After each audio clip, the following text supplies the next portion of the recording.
Ang ganda ng sunset, guys, oh. O, di ba? 5:30 ng hapon, ang taas pa niya, oh. O, di ba? Yan yan dito sa bukid, guys. Yan, oh. Pagdating dito medyo maliwanag pa, and then pag igaganyan natin sa kanya, ayun siya, oh. O, di ba? 5:30 ng hapon, ang taas pa niya, oh. Dati-rati kapag ano yan, naduduna siya sa may yan, oh, sa may puno na yan, oh. Eh, ngayon mataas pa siya, guys. Ayan siya. Dito yan, no? Ayan yung isang baka, guys. Magkapatid yan sila yung baka dito, ayan. O, diba? Ang ganda ng sunset, oh. Ayan ang ating langit, oh. O, diba? I-zoom natin ng kaunti. Ayan siya, oh.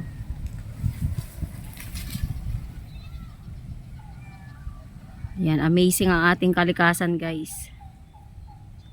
Oh, yan siya. At ayun ang baka kumakain na mga tuyo na kamuting baging yan yung mga kinakain nila.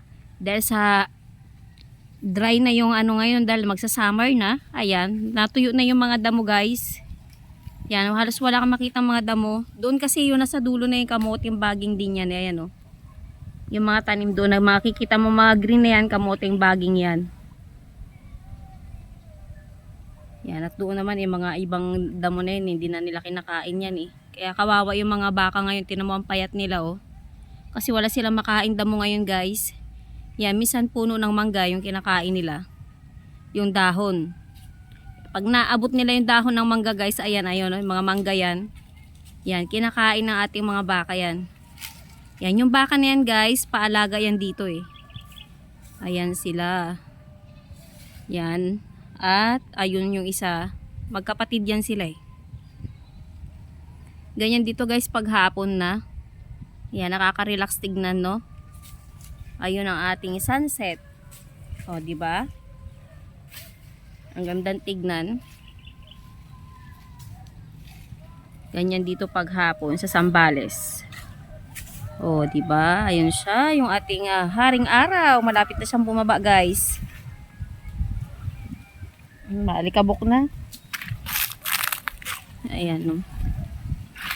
O, diba? Yan, daming taglagas ngayon ng mga ano, guys, eh. Mga puno. Yun, pag nakikita mo doon, guys, sa may salamin, oh, nagre-reflect, oh.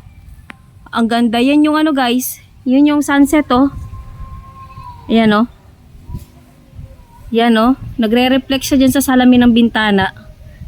O, diba? Ang ganda. Nakakatuwa naman. Kitang-kita siya dyan. Kasi may kortina yan, eh. Kaya siguro nagre-reflect dyan. Pag ano, ang ganda mo tignan dito, eh, oh. Para siyang pulang-pula. Para siyang may apoy doon sa loob. Ayan, oh. O, diba? Yan, dito paghapon na, guys. Yan, mapula siya. Yun, oh, siya. Kitang-kita mo, sobrang pulang-pula niya, oh. O, diba? Oh. Sunset dito yan sa bukid sa Zambales. Ayan, oh. Thank you for watching, guys.